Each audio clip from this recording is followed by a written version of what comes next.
Okay, so here's that problem I just handed back. This is that angular momentum problem that was due, I think it was Tuesday. So what I have here first is just a table that has the masses, the weights, and then the frictions of the different things that are kind of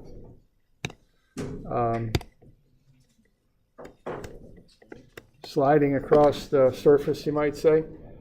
So A, and then AB, and then ABC, and then D. So that just has all that information, so it's kind of good to go, all right? All right, now if you look at the collision, what's happening there is you've got what's coming in. Now what's coming in is A and B, and they're about to hit C. Now they haven't just yet, but they're about to. And they have a velocity of 8.17 meters per second. Now if you track this through, I think you get to 40 right here. And then, what is it, 8 point something or another right after AB? What is that, 8 point something, 8.663, or I can't remember. Anybody have that? 8.66, there we go. So that's 8.66. And then by the time we get down here, it's 8.17. So you start off at 40.1. You've got a bit of friction, so you do some work energy in here to get that analyzed. That's probably the easiest way. And then you do a collision in the X direction right there, right?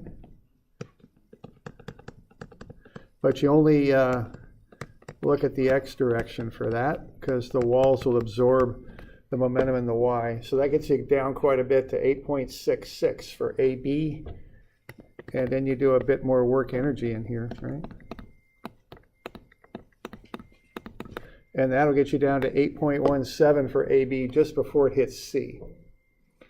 All right, now if you want to find the angular speed of that assembly right after the collision, it's a collision analysis. So you use the angular momentum equation there. So dmv1, the sum of those, plus the moment, that capital M there is moment times the change in time, which we're assuming the change in time is quite small, so that zeroes out.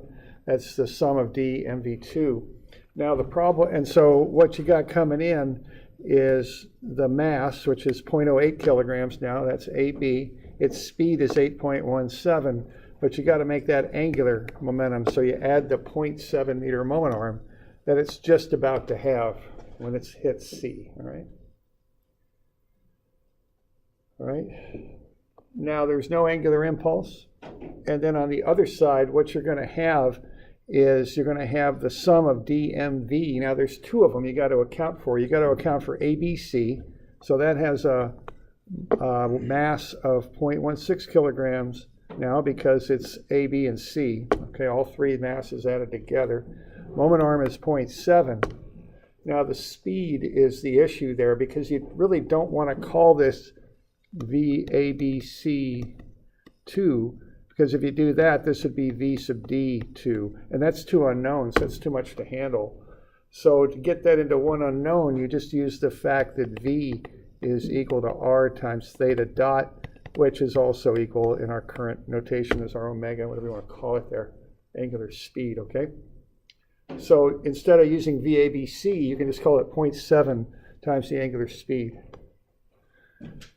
Now, as that ABC rotates, so does D. That's got a moment arm of 0.4 meters, a mass of 0.09 kilograms, and a speed, as we just discussed, this time it's 0.4 times theta dot. Okay? So using the fact that there's one armature there with one angular speed allows you to avoid having to use two variables, two velocities for ABC and for D. So you can work through that. You'll get theta dot as 4.93 radians per second.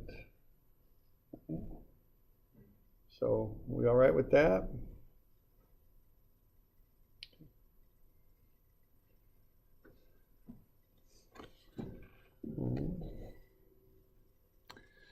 Okay. Then after that happens, you can figure out how long it takes to stop. All right. And what you can do there is you can look at what's coming in, which is, well, the whole thing started to rotate. So you could just look at dmv1 for both sides. So d is 0.7 for ABC, the mass is 0.16, and then the velocity is 0.7 times the angular speed. And then on the other side, you got 0.4 for d, 0.09 kilograms, and 0.4 times the angular speed for v sub d there. Okay. So that's the sum of dmv1 after the collision. And then what you look at are these frictional forces, which act normal to the motion. So the frictional forces are doing that. They create moments with the same moment arm as you've got for ABC and for D, 0.7 meters and 0.4 meters. Okay, so the friction for ABC is just 0.2 times the weight, which is the weight is equal to the normal. It's 0.314. So that times the 0.7 times the unknown time. And then on the other side, we've got a friction of 0.177, which again is 0.2 times the weight, which is equal to the normal there. So 0.2 times the normal, 0.177 newtons times its moment arm, 0.4 times the unknown time. So the angular momentum coming in on the top line minus those frictional moments, force times moment arm times the unknown time, it stops, so it goes to 0. Solve for the time. It's 1.57 seconds. Okay. All right. So that's how you could work through that. So do we got any questions on that?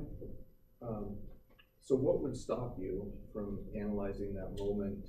Well, I should say, when the assembly becomes one, when you have that collision from A, B into C, what would stop you from just analyzing that with simple conservation momentum? What stops you is the fact. So the question is, why can't you analyze the collision of AB with C? Basically, a simple linear momentum. Yeah. Okay, what stops you from that are two things. One is that C is on an armature. It's rotating now. And so you just for that one instant, if it was just C, you could do it. But on the back side, D is reacting to that collision also. So you can't just act like D isn't there. Mm-hmm. You have to account for it. So you can't just throw all that momentum into C because D's on the other side moving too. That's basically it. Okay. All right. Other questions?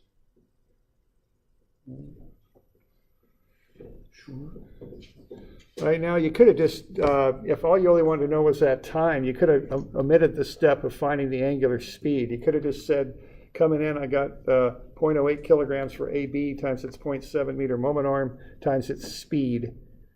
And then just taking away the angular impulse there, okay?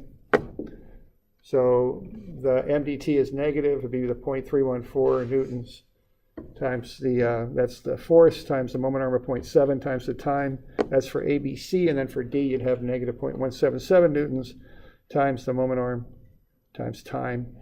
And the sum of those would be 0, and that would get you to the same time. So, if all you really wanted to know was the time, you could have just skipped over the whole collision bit, okay, and just gotten right from the angular momentum coming in to the time to stop. Okay. So that'd be fine too, and I wrote that on some of your papers there just because I didn't want to write out the whole other business. It was a bit long, so okay. All right, so we're good with that? We got any other questions on that? Okay. All right. All right, so we've got, remember, we got a test coming up on Friday, a week from Friday, I should say, just to be clear on that. Okay. And I'll get you a review sheet for that. If I remember that, I'll do that tomorrow, okay? There's one up in Moodle right now, okay? So what we're going to cover here for today is Instantaneous Center, which we started yesterday. And the kind of review of that is at any instant in time, an object has a point in space that it's rotating about. Okay, and you can use that to analyze these objects that are moving in space, and you can use this in a lot of different situations. Just like in the same situation, you'd use relative motion. So what you do is you identify for the one instant, which is the only time it holds, is for one instant, is where that instantaneous center's at. Then if you can find omega, you know the point, the velocity of the point is the distance from its instantaneous center, which we'd call r, times that omega value. And once you have those variables identified, you can find any point on the object, find its distance from the instantaneous center, and then multiply it by omega and find the velocity of any point on an object. Okay. Now the thing about this vector, what I'm calling the radius there, is it's normal to the velocity vector, and that can help us find it. The velocity of the instantaneous center is 0 at the moment analyzed. Okay. So that's basically what we've got. And I went through a couple examples there. I'm on page 550 of how, given a different piece of information, you might know how you could find the instantaneous center. So if you know the velocity of A in this example, you know its direction and magnitude, and you know omega, you could take V over omega and find the distance to the instantaneous center and draw in a perpendicular to the velocity vector and find the instantaneous center. If you know the velocity vectors of 2 points on the object, you can do a perpendicular intersect. So you run perpendiculars to the velocity vectors, see where they intersect. That's the instantaneous center for that one moment, as that whole object is rotating about the instantaneous center.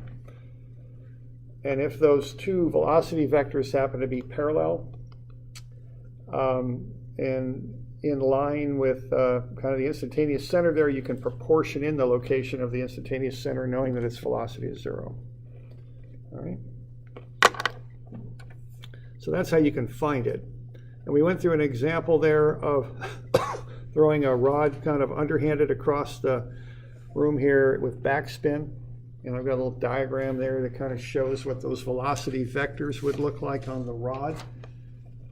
Conceptually, I think of those velocity vectors as being a combination of the translational vectors that I'm drawing up here in blue, and then the rotational vectors in red. So if you add those up in a vector sense, you get the resultant vector in green, and then do either proportion there on the left or perpendicular intersects on the two ones on the right, and you can find where that instantaneous center's at. Okay?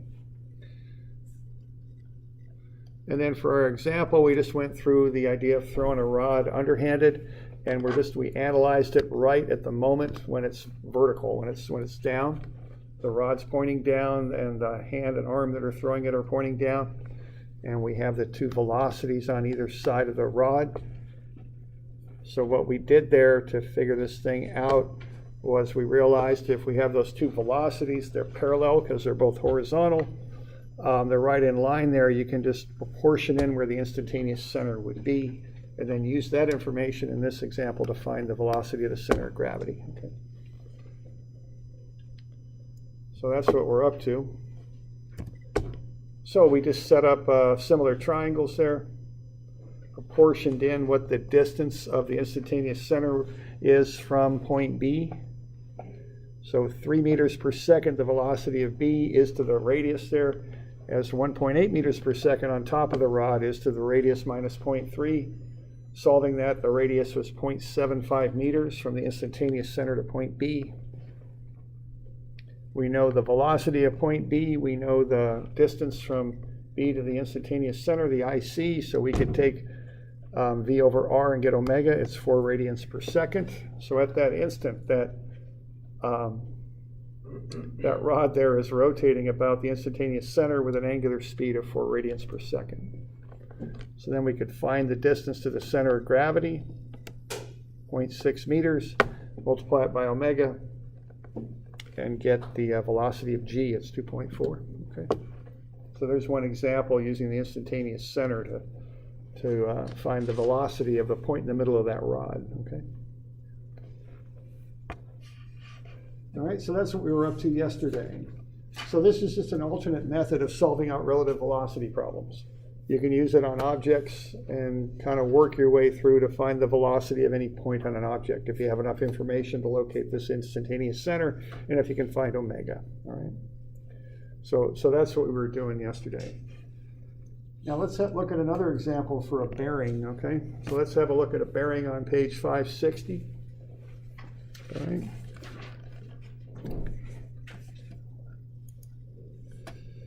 All right. So there's a picture of some bearings. Those are called roller bearings. So what you've got are two races, one on the inside, one on the outside. And then it depends a little bit. Commonly, the outer race is not going to move. It's just stays still. You force fit that into your engine block or something like that. The inner race then fits around a rotating shaft, like a crankshaft, and then you keep that well lubricated, and that allows the inner race to spin, and the shaft that is contained in the inner race can then spin. Okay. And if you keep that lubricated well enough, it supports the shaft and also provides a minimal of resistance so the shaft can spin freely. That's the idea. So these are just roller bearings here on the right. On the left there, we got kind of cone-shaped bearings there. Same idea. You see the bearings and the race separate, then they're put together down below. Okay. All right. So that's basically what bearings do. So if you let's see. All right, for those of you online, we were looking at that one GIF that I uploaded into Moodle. It's right next to the recording. Have a look at that. Notice the assumption on these bearings as they move is that they don't slip on either race as they move. And what we were pointing out here is if you watch the red dot on the inner race as it rotates, and look at the red dot on that one bearing, when they align, they're moving at pretty much the same speed. So that kind of reinforces our no slipping assumption. So that's the assumption on these bearings. They don't slip on either race. Okay. So have a look at that little GIF. It's just a short little thing. It just takes a minute to watch it, if that. Okay, if you're online. All right. So given all that information about bearings here, let's do a little bit of analysis here. So a crankshaft spins at 3,000 RPM. The outer bearing race does not spin. Assume the bearings do not slip on the races. So the races, again, are just the rings that the bearings sit against. So here's the outer race right there. Inner race is right in there. That's what a race is. Okay. All right. Find the angular velocity of one of the bearings. Okay. So let's see if we can do this. All right, so let's analyze that. All right, let's kind of walk through this. And let's do this instantaneous center of zero velocity style, which I often refer to as the IC method just because I get tired of saying instantaneous center of zero velocity all the time. It's just a lot to say. Okay, so if I'm going to do this, what am I going to do? The first thing I'm going to do is I'm going to say 3,000 RPM is not a natural unit that I can use in a dynamics formula. Okay, so I'm going to convert that to radians per second. So 2 pi radians in 1 revolution, 1 minute to 60 seconds. So that's about 314 radians per second. That's the angular speed of the crankshaft, the inner circle. Okay. So that's step 1. Now I know that V is omega r. And the velocity of the shaft perimeter then is omega r. So that crankshaft, I'll take its angular speed times the radius, which is shown in the sketch. It's 18 millimeters, 0.018 meters. Okay, so that's going to get me 5.655 meters per second. So that's the angular speed on the outer edge of that crankshaft that's spinning at 3,000 RPM. Now, if we assume the bearings don't slip, we can then start to analyze this, because if we assume that, which is, if you just saw from those animations, is the standard assumption, we can get to that sketch. So if we analyze the bearing that's called out here, the one on the bottom, it could be any one we analyze, that's just easier to see, so we'll pull that one out of the bottom.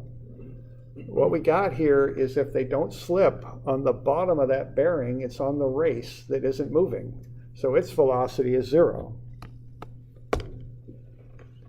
The top of the bearing is up against the crankshaft, and if it doesn't spin on the crankshaft, it's got the velocity equal to the wind speed of the crankshaft, 5.655 meters per second.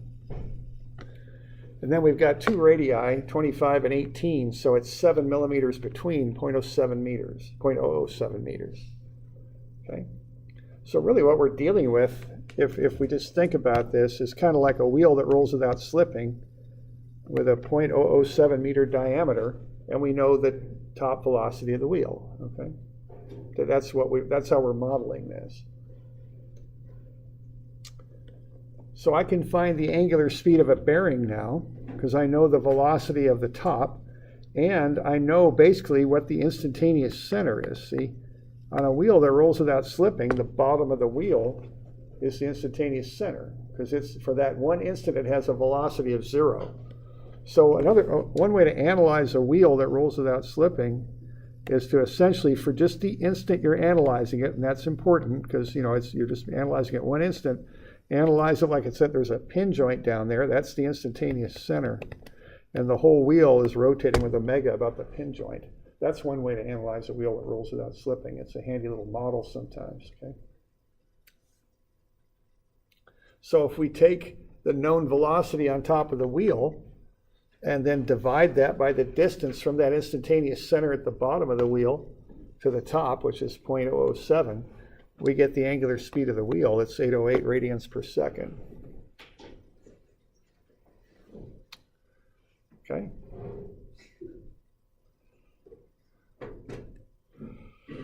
All right, so we got 808 radians per second. We can convert that back into RPM. 7,714 RPM. Okay.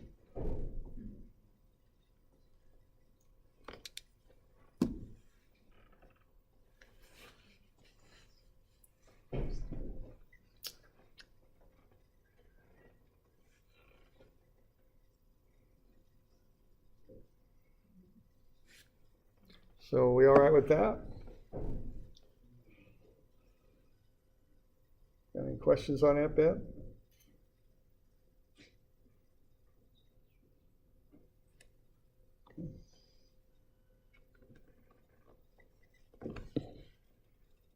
So there's another analysis we can do with this instantaneous center. Now you could find ways to do this with relative velocity too. From my observation, normally the two methods are interchangeable.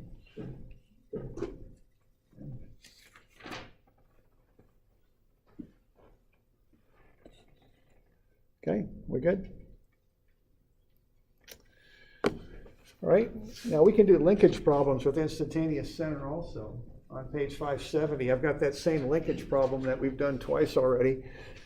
I guess we'll just be really sure and do it a third time here and see if we get the same answer, okay? So we'll do this instantaneous center style now, if we're good with this one. Okay. So there's our linkage again. It's the same one we were working with. We're going to start at A, work our way out to B, and then go from B to C, or linkage BC after that. All right, now what's going on with this is point A is the instantaneous center for linkage AB. I mean, point A isn't moving. The whole linkage is rotating about A, so A is the instantaneous center. Okay, that's what I mean by IC there. Okay, the velocity of B is perpendicular to AB. Okay. So I can find VB then, it's just equal to omega R. Okay.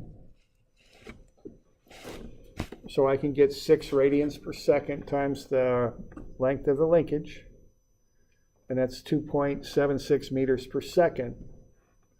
And what's going on there is I've got a 34-degree angle for the linkage. I know if I draw a horizontal line through there, that's 180 degrees around.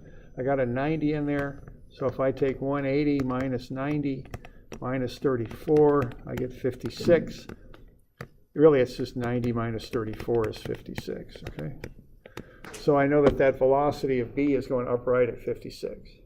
and its magnitude is 2.76 meters per second. Already did that, a couple classes ago when we did this relative velocity. We did the relative velocity approach on this, okay? All right, now what I'm going to do, and that's kind of, that's done using A as the instantaneous center for AB, which it obviously is, because AB is rotating about A, okay? Now, the little bit trickier part is what we're going to analyze BC with an instantaneous center. All right, so let's have a look at doing that. Now, here's what I know about BC. I know the velocity of B. I know its magnitude. It's 2.76, and I also know its direction. It's 56. And I know if I draw a line that's perpendicular to that velocity vector through B, it'll go through the instantaneous center. Okay. I also know that C is moving up that vertical shaft, so that means VC is vertical. And if I draw a line through C that's perpendicular to VC, it'll intersect at the instantaneous center. So I got two lines that I'm drawing off that linkage that are perpendicular to velocity vectors, and what they're going to do is intersect at the instantaneous center.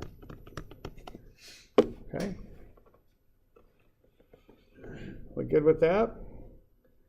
So that's good, because now I can do a little bit of geometry and figure out what those distances are. And I can start backing into all the information I need to know about that linkage, see? Okay. So I know two velocity vectors. I know everything about VB, its magnitude and its direction. So I can draw a perpendicular to that. And I also know that VC is going up. I don't really know the magnitude of it, but I know it's going up. So I know that if I draw a line through C perpendicular to VC and another line through B perpendicular to VB, they'll intersect at the instantaneous center. Because at this instant, it's like this whole linkage is rotating. Looks like it's going that way. So the way I even think about this is just think of that linkage as being the edge of a plate. And the plate's got a pin joint here. And it's kind of like that whole plate is rotating about that pin joint. That's how I think about it. Now, of course, the only thing that we're really dealing with here is the edge of the plate, which is the linkage. But this is how I visualize it, okay? That's what's going on right now, okay? So if we look up at that sketch of ABC, where's the instantaneous center located for BC? Where's it at, given the sketch that I've got? How would you put it in there? What would you do if you wanted to show it on that big sketch in the upper right-hand corner of 570?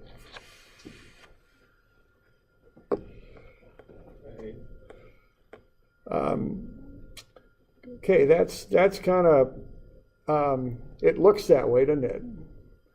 But it's not quite it. And that's something I do want to call out, is it's common, and again, I've been teaching this for so many years now that I've seen a lot of things that people are doing. One thing they'll say that it's A, but see, it's not quite, because what we're doing, we're drawing a perpendicular, and you're right, it's going right up that linkage, but it's going perpendicular to the vertical at C. So it intersects not at A, but a little ways down, okay? So A is not the instantaneous center for BC. A is the instantaneous center for AB, but not for BC. So let's write that down.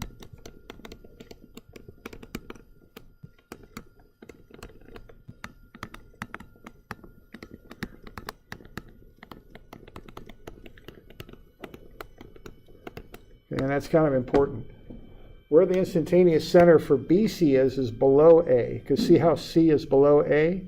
So when I draw that horizontal line over, because the velocity vector for C is vertical, so if I draw a perpendicular to that, it's horizontal, it's going to intersect on linkage AB, but not at point A. It's down a little ways. So just be aware of that, okay? It's down, okay? Now we're going to use a little bit of geometry here to figure out exactly where it's at, but I do want to point that out, that it's not point A. It's a little ways down from there. But it is on linkage AB, so it is on linkage AB. So let's let's figure out where it's at. Okay. So to figure out where it's at, we got to do a little bit of geometry here, okay? Which is always fun. We like doing geometry. So what do we got here? We've got some stuff going on. We've got, we know the length of BC, so that's good. What else do we know? We know we've got a 17-degree angle there. We know VB is, what, was it 56? Is that correct? That's 56, right? So if I got 56 and I take away 17, I think that's 39, is that right? Or 49? 39. 39? Yeah, 39 degrees.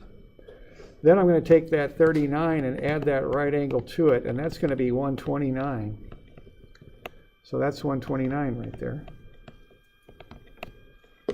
You all with me there? Because I know VB makes a 56-degree angle with the horizontal, and I know that BC makes a 17-degree angle with the horizontal, so the difference between those is 39. And then I'm showing that right angle between the velocity vector at B and the line from the IC to B. That's 90 plus 39 more, that's 129.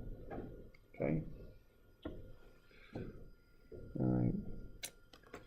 What else do I got going on here? That's 17 in there, isn't it? Just the parallel angle to that one.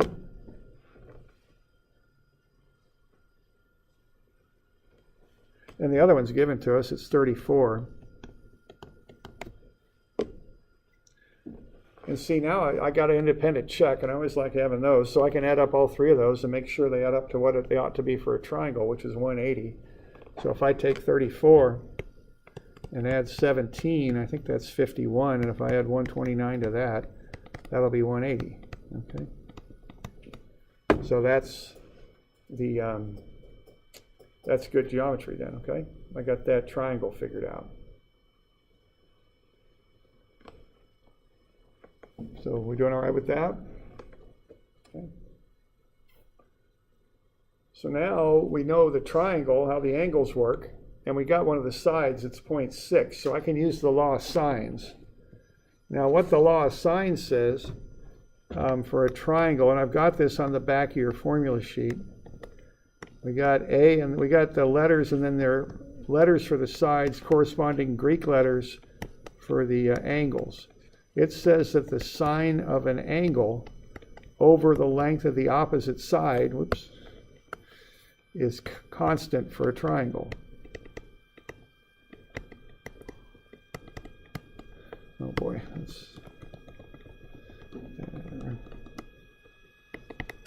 that's a constant ratio. That's the law of sines.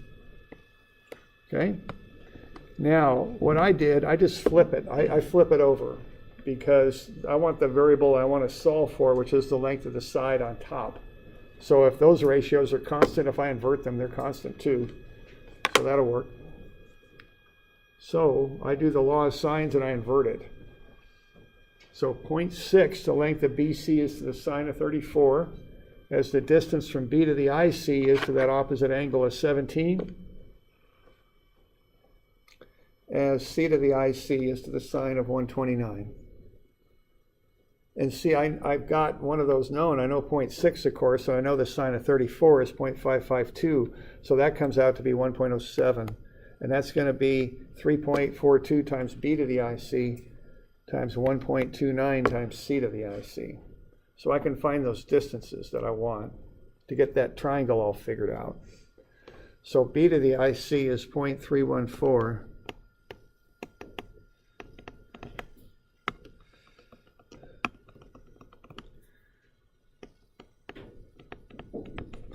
And then C to the IC is 0.834. Okay? So now I got that triangle all figured out.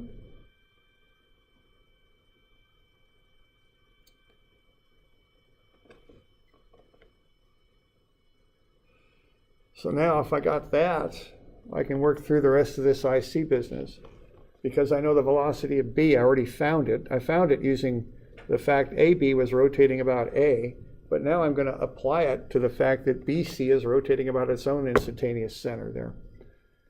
So I know VB is 2.76, already found that out. Omega is unknown, but I know the distance from B to the IC is 0.314. So I can take 2.76 divided by 0.314 and get omega, 8.8. And then I can multiply that by the distance from C to the IC, because that whole linkage right now is rotating about that instantaneous center with an omega of 8.8. Multiply that by the distance from C to the IC. And what I get is 7.34 meters per second up. So at this instant, this whole linkage is rotating counterclockwise about its own instantaneous center, which is right about there. It's doing that. And it's going with 8.8 radians per second.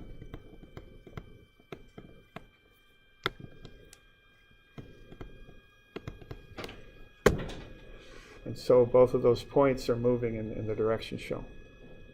Okay.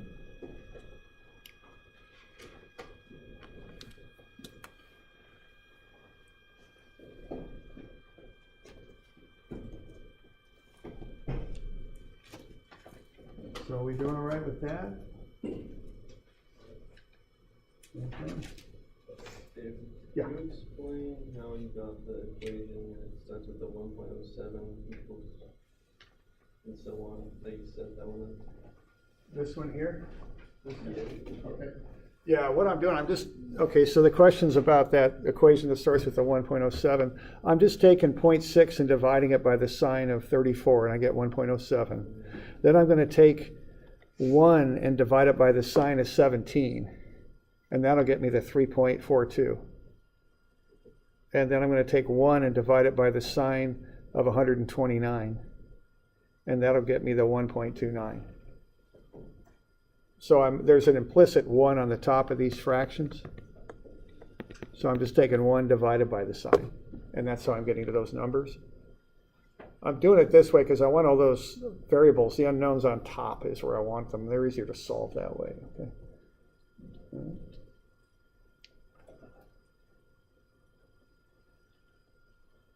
So if you just if you find the sine of 17, it's 0.2924. Just invert it, 1 over 0.2924. And that way it brings the coefficient, I guess you call it, up top. You don't even have to do it, really. I mean, it's not necessary to do it even. Might actually be a little extra work if you think about it. If I just left it, you could have solved it just as easily if I left it like this, couldn't you? Now this b to the IC, that's one variable, and it's just something I made up. It's not like it's some official name for it or anything. You could have solved it like this too, right? You're just solving for the top however you do it, I just brought them up to make them into coefficients. That's all I did. Okay. All right, so now if you look back on page 740 and 741, see, we got the same omega. We got omega at 8.8. So the other thing I want to point out here is it doesn't matter how you find omega, whatever method you use, omega is omega for that object. When we did the relative velocity, we also got omega of 8.8. See, it's rotating at what it's rotating at. And of course, we got the same velocity because it's the same problem. Okay. So, all right. So these are kind of two methods, and there's two ways to do the relative velocity approach. So that's almost like 3 different methods. All right. And they all got their advantages and disadvantages. This one's probably, if you're confident with the geometry, this one's probably the quickest of the 3.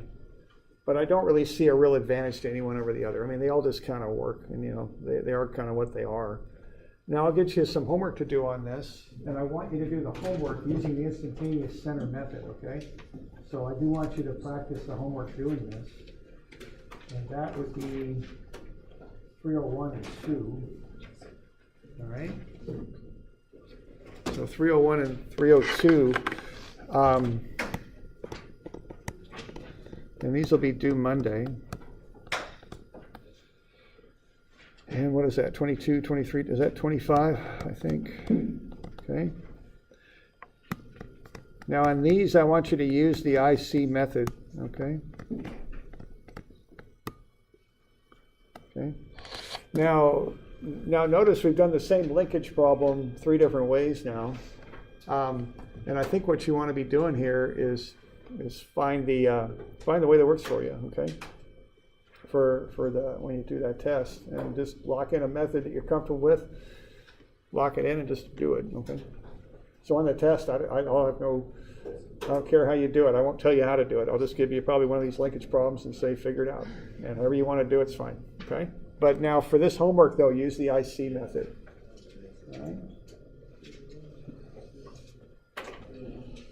All right, now that's that. Now we got one other thing coming up. So we good on all that business? We got any questions on that? Okay. And y'all doing okay for your spring classes? You all got all that? Okay. If you got questions, let me know. And we're offering lots of stuff in the spring. All right. Okay, now the next thing we're going to go to is relative acceleration. So that'll get a little bit more involved. We've got that on 580, 590. We've got that. So we'll spend a little bit of time hacking our way through that tomorrow, maybe. Okay. All right. So so there you go. So just those 2 homework problems are due Monday. All right. Those 2, and we'll call it good, I guess.